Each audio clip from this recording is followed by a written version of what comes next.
श्री देवी महात्म्य अध्याय 3. श्री गणेशाय नमः. श्री देवे नमः.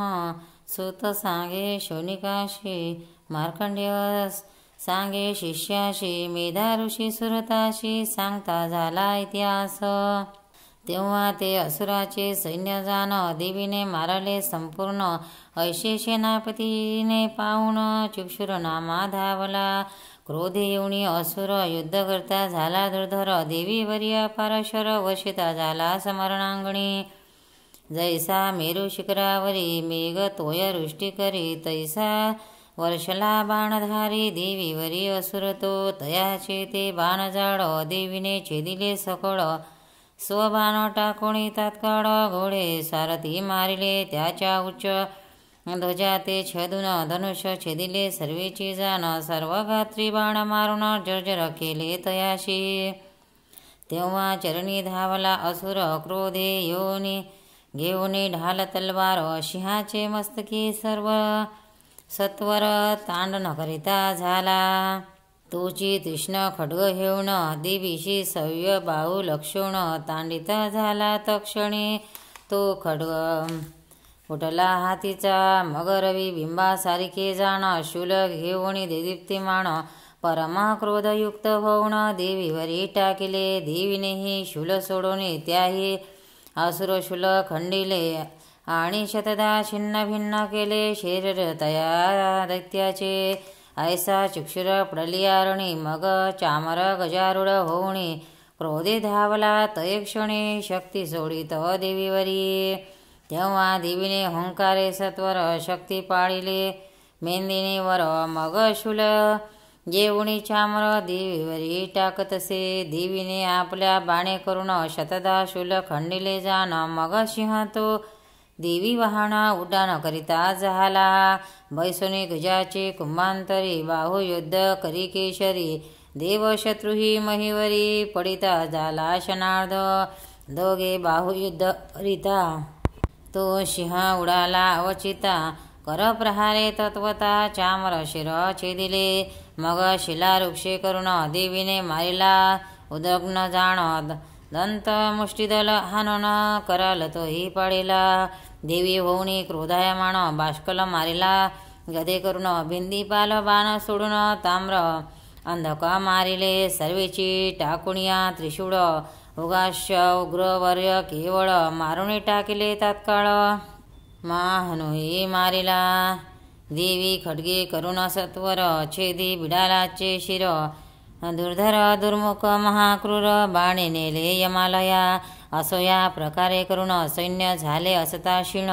महिषासुर रेडा होऊनी त्रासवितसे गणाते. तिने तुंड प्रहारे करून कित्येक विद्वांसिले गण. करोणी त्रिव्य फुरतांडन किती एकासी पाडिले. तिने लांगले करुणी तांडिता गणा मृत्यू पाविले. तत्वता शृंगे करुणी विधारता गत प्राण झाले. त्याच्या शरीर वेगे करून किती एक पावले मरण. तो गर्जना करिता दारुण मरण कित्येक पावले. भ्रमर करिता महिषासुर अनर्थ झाला महाघोर. किती एक गणाते सत्वर पळता झाला भुईवरी. त्याच्या उच्चवास वायू करून किती एक झाले गत प्राण. ऐसा तो दिवी गणाशी वधून सिंहावरीही धाविनला. सिंहा ते मारावया म्हणून धावणे जातसे तये क्षणी. मग अंबिका तया लागून क्रोध करीती झाले. तोही महापराक्रमी असुर कोपे करुणिया थोर. भूमी प्रति मारोणी खुर विदारिता झाला. मोठे मोठे उच्च पर्वत शृंगे करुणी विदारित. शने उडवनिया टाकीत गर्जना करीत भयंकर. त्याच्या वेग भ्रमरे करून विदारिले पृथ्वी आपण. तिने लांगुल तांडणे जाण सागरातेही शोभविले. शृंग भ्रमरे करुणी सत्वर विदारिले. सर्व जलधर त्याच्या श्वासानिले. अपार पर्वत गेले आकाशे. ऐसा क्रोध तीव्र झाला. मग देवीवरी धावीन आला. तेव्हा वधावया दैत्याला कृपा आणिला चंडकेने. चंडिका पाशाते टाकून बांधिती झाली. तया लागून तोही रेड्याचे रूप सोडून सिंह होता झाला. इतक्यात छेदावे त्याचे शिर, तो पुरुष झाला खड्गधर. देवीने तो लक्षुनी सत्वर, बाण हाती घेतला. खड्ग चामरा सहित छेदून पाडावे इतक्यात जाण. असुर महागज होऊन दिसता झाला देवी ते. असुर शुंडादंडे करून सिंहाशी आकर्षिता ते क्षणी. जगदंबा खड्गाते टाकोणी शुंडादंड छेदित. इतक्यामध्ये तो असुर रेडा झाला सत्वर. पुन्हा त्रैलोक्य चराचर शोभविता झाला. त्यानंतर क्रोधे पाहुण जगन्माता करी मधुपान. दिसतशी अरुणलोचन हंसते होय क्षणाक्षणा. तेव्हा गर्जना करून असुर बलवीरी मधोन्मुक्त निष्ठुर शृंगे करुणी पर्वत थोर देवीवरी टाकीतशी. देवीने सोडोनी दिव्य बाण पर्वत थोर टाकिले फोडून. मग त्या असुरा लागी वचन देवी बोलती झाली. मुडा क्षण मात्र गर्ज गर्ज मी जोवरी मधुप्राशी सहज तुझ मारिता. अदितीज गर्जतील सर्वही मेघा म्हणे सुरताशी. ऐसी देवी वधोनी त्याशी मग उड्डाणे करुणी वेगेशी असुरावरी बैसली. त्याच्या कंठाचे ठाई जाण पादे केले आक्रमण. शुडे करुणी तांडण त्या ते करती झाली. ऐशा परितो निशाचर देवीने पदे आक्रमिता सत्वर. निजमुखापासून बाहेर अर्धा निघता झाला. अर्ध निघाला सता जाण युद्ध करी असुर आपण. देवीने पराक्रमे करून मोहे आपिले तयाशी. नंतर खड्ग घेऊनी सत्वर तात्काळ छेदिले असुर शिर. महिषासुर तो पृथ्वीवर पडता झाला ते काळी. तेव्हा दैत्य सैन्य हाकार होता झाला नर्त थोर.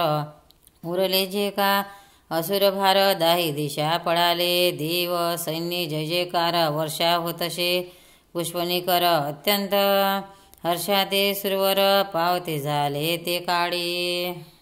तेव्हा म्हशी सहित सुरवर देवीशी स्तविते झाले अपार. गंधर्वपती हे सुस्वर गाते झाले ते समयी. देवता अप्सरांचे गण करीते झाले दिव्य नर्तन. या प्रकारे त्रैलोक्य जाना सुखी होते झाले. असं हे महालक्ष्मीचे व्याख्यान. जो करी श्रवण पठण त्याची सर्व पुरुषार्थ जाण. येणे करुणी साधते. श्लोकाचा अर्थ सकळ. राममुखे वदविला केवळ. सज्जने मिळून या कुशळ श्रवण केला पाहिजे. स्वशत्रुषी व्हावे दमन. सर्व बाधाचे व्हावे प्रशमन. ऐशे म्हणे वाटता जाण हा देह वाचावा. इति श्री मार्कंडेय पुराणे सावर्णिके मन्वंतरे देवी भागवती महात्मे तृतीयोऽध्याय. श्री जगदंबार्पणमस्तु. अंबा माता की जय.